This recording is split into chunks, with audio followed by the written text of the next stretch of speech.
Healthline says that using the medical term vagina is not gender-inclusive language and suggests that you use a front hole instead. Yeah, your front hole.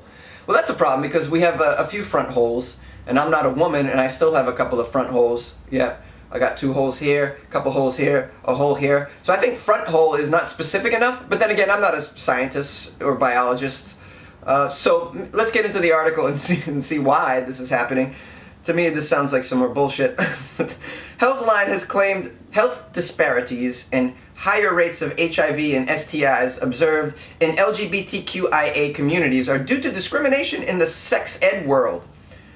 So, the California-based health information provider has adopted the gender-inclusive term, quote, front hole, in place of the medical term vagina in their latest safe sex guide.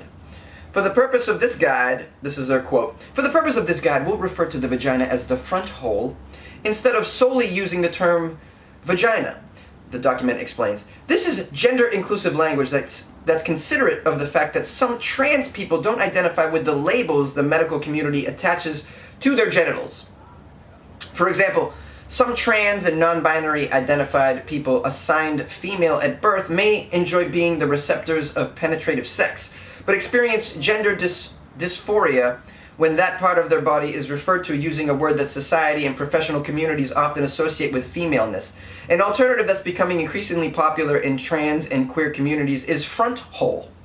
Okay, I see what's going on here. I think. I'm really dumb, but I'm trying to wrap my head around it. They have, what they're saying is there are some people that have a female part, but they don't identify it as a female, don't want to, and so they don't want you to call it a female part because vagina is a female part. But here's the thing, it's still a vagina, whether you want it to be called a vagina or not. It's still a vagina, I think. Look, if I if I have a mole on my face, and the medical community refers to it as a mole, but I want you to refer to it as my imaginary friend Leo that I have a conversation with sometimes, I can't expect everyone to be on board with that. Now, I know that's a gross exaggeration of the situation, and in a way it probably sounds like I'm mocking a whole subgroup in our culture, but I'm really not. I'm trying to use some example to show, I'm using an exaggeration to show you a kind of ridiculousness in urging all of us to change some language based on how someone feels about something that has an objective reality. Does that make sense to you? In other words, the vagina has an objective reality on you. It is a vagina, whether you want it to be called that or not. Your subjective interpretation of the vagina, that's your subjective interpretation. And I don't know if we should all change our language for you. If the medical community has chosen a certain term for an organ or a body part, and that's useful in medical terminology, and it's useful, there's a whole industry built around medical terminology, and it's used in operating rooms and et cetera, and that's the term. Should it be changed because a subgroup feels like they don't want it to be called that, even though it's on them? I don't know. I'm asking the question. In my opinion, no. That's just my opinion, and I'm entitled to that. But you know, you guys may feel differently. Let's read a little bit more about it. Look, I'm all for the acceptance of non-binary people. You know, it's a thing that's occurring, and I want to be supportive. But when you get down to the brass tacks of you know, biology, why should I have to change my language biologically? I guess that's the question that I'm asking, especially when it's, you know, we're talking about medical terms here. Okay, my penis is called a penis whether I want to identify as a woman or a man. I still have a penis. I may say, hey, I don't want you to call it that, but like, does everybody need to bend to that for me? I don't know. I don't think so. And I think it's just creating some confusion in the, you know. And by the way, changing language isn't always the best. It isn't always the solution, okay? I know it feels good temporarily, but there's other things that we can do to make this group feel better other than change some language. We need to change our minds, okay, about all of this, you know, and it's things like, you know, well, you know, we'll get into it. let's go into the article again. And I would love for people to call in and weigh in on this, because it's a very serious issue and something that's really going on in the culture right now, and it's something that we should all be speaking about and all weigh in on. And you may not agree with my opinion, but I would love to hear from you as well.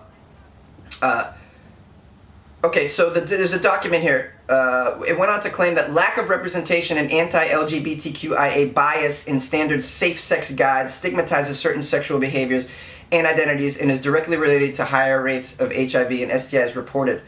Well, I don't think that, this is another thing that's happening with this particular article, is they're claiming that because of certain language in a safe sex guide, the people in the community are getting AIDS. It's because you didn't have it in there. It's like, come on now, all right? You know that having sex in your holes, exposes you to risks.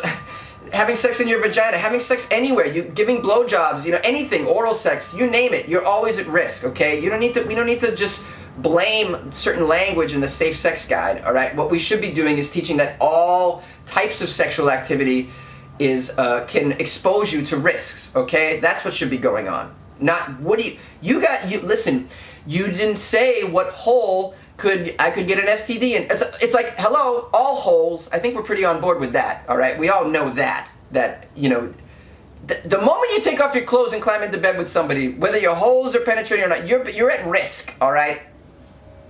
That just goes without saying, okay? The end of this article says, sorry ladies, the term vagina is quickly becoming a bigoted word. Oh man, so it's like if I tell someone they have a vagina, I'm going to get in trouble now.